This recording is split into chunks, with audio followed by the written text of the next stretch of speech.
Because you know someone, Chipaibai knows someone, Tosh knows someone, everybody knows someone who knows someone who knows someone who has cancer today. Yeah. Today. And this is a very special month when it comes to... Is it Breast Cancer Month? Yes. Right? It's a pink month, right? Yeah, Breast October. Cancer Awareness Month, October. And they've been celebrating from 1st of October all the way to 31st, I think. So we still have another week.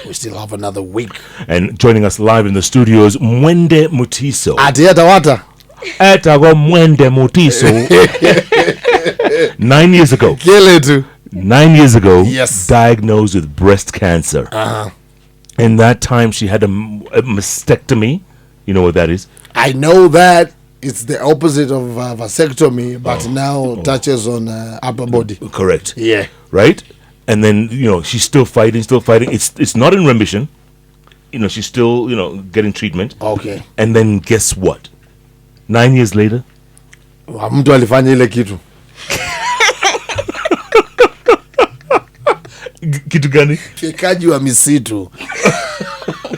Na unyunyiziaji wa maji kwa mashamba. Mwende. Kuzuia mmomonyoko. She's 8 months pregnant now. She is. Makofi kwako, makofi.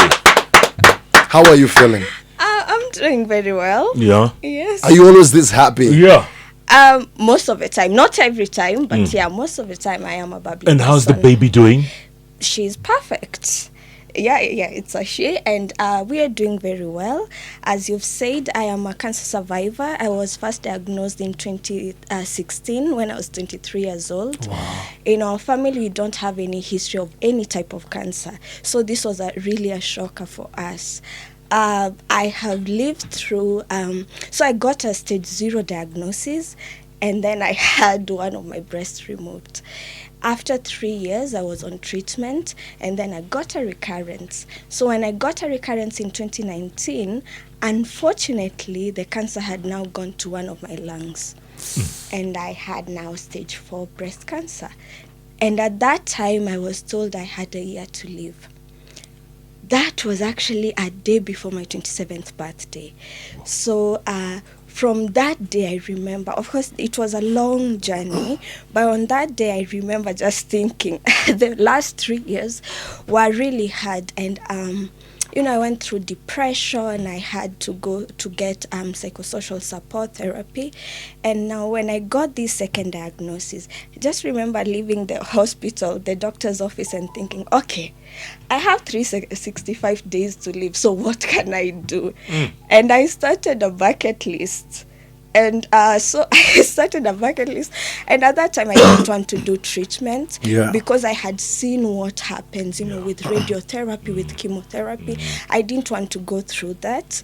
But because my mom really was passionate, and for her, she had already, talked to God. She's such a religious spiritual, person. Yes, so she said, she told me, she knows I'm going to get healed, so I need to do the treatment. So I did the treatment for her, and I'm happy I did.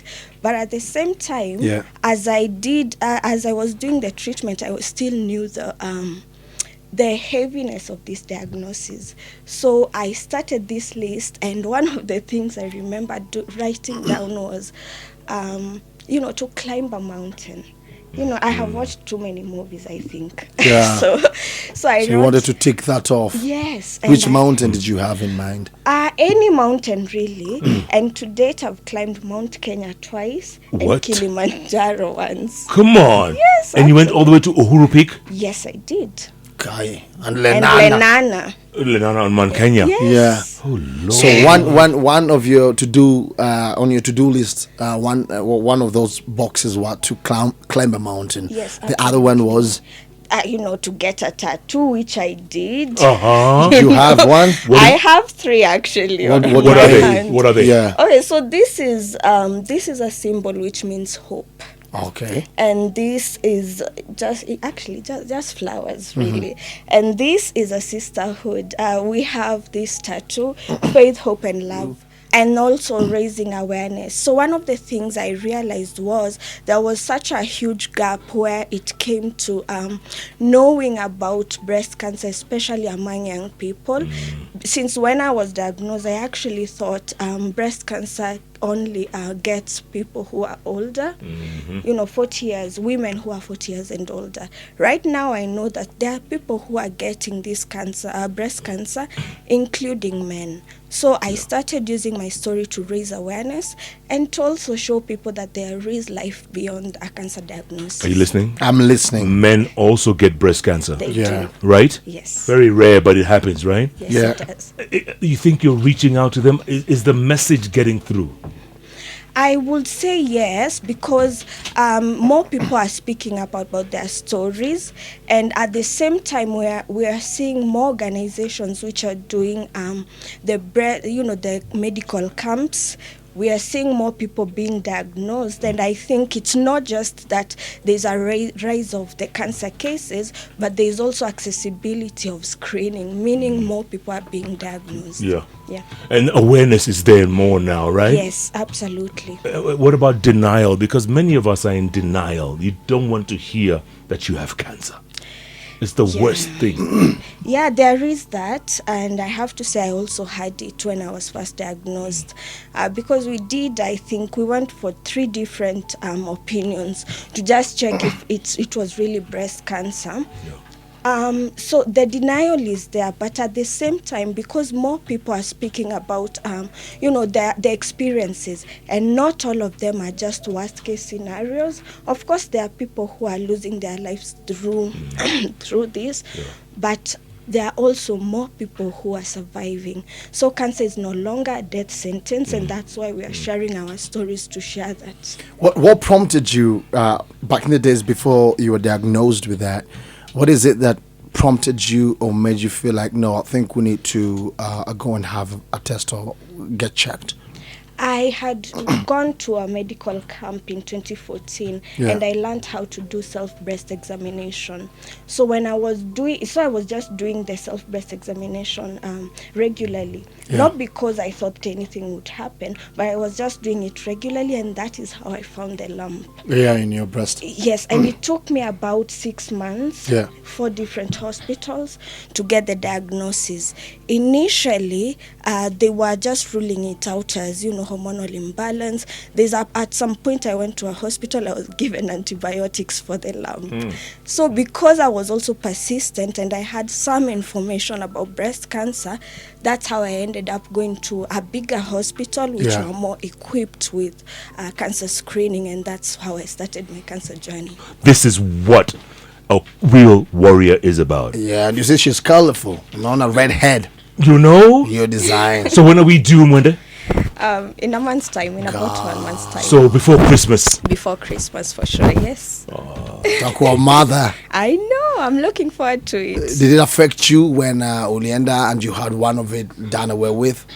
Yes, again, I was 23, and how we look how I was looking as a young woman, we tend to feel like, breasts are part of our femininity. So it definitely did affect my self-esteem, and I got into depression because I felt like, my beauty was taken away, and it's something which I could not do anything about. But from going through therapy as well, I learned to love myself differently, and I learned a different definition of beauty. And I also know people who have women who have 1 breast, 2 breasts, and no breasts at all. Wow. And I know that does not define their beauty. So yes, there was a lot. That was now the self-image. There was also the financial bit. It's really expensive to treat cancer in Kenya. And one of the things I had initially, I didn't have insurance, but by the time I got my second diagnosis, I did have. But unfortunately, after my treatment, when I was going to renew it, they dropped me because now I was high risk. One of the challenges which we have, especially if you have a pre-existing condition, and if you actually have a stage 4 cancer diagnosis, you do not get private covers unless you work in a corporate company. So they decline your application. That is something which I learned way later. What about now with Shy and Shift? Remember they have a category for... I think, you see these insurers, most of them just like collecting the premium, but when it comes to treatment, paying the claims, they are very hesitant. That's a sad bit right? about it. Yes, the packages, it's quite challenging for people at the moment. And it's still unclear what they're covering with, SHIF at the moment. So there are some people who have had to stop their treatment because either the applications are not being accepted. And even before with NHIF, yes, they were doing some payments, but it was still not enough. For my case, for instance, by 2022, I had to stop treatment because I could not afford it anymore. One of the medications I was taking was approximately 100,000 every 3 weeks. Wow. For as long as it works. Wow. Yeah, exactly. So it was not sustainable to pay out of pocket. And NHIF at that time, they were only paying 4 sessions a year. I needed 17. So there's a huge gap when it comes to medicine access. And yeah, I think that is something we need to work on. Private sector, the government, and also the hospitals, because the medications are so expensive. And that's why some people tend to go to, for instance, India, because the treatment there is about half the price compared to Kenya. Your advice right now, young women out there who've been diagnosed, who don't have your kind of attitude, who have very little hope, who don't know what to do going forward, what do you tell them? I will tell them that a cancer diagnosis is not the end of life. And not just for the young women, but also the men. We need to do screenings. Whether you have any symptoms or not, just go, do your annual screenings. There are so many people, there are so many success stories out here.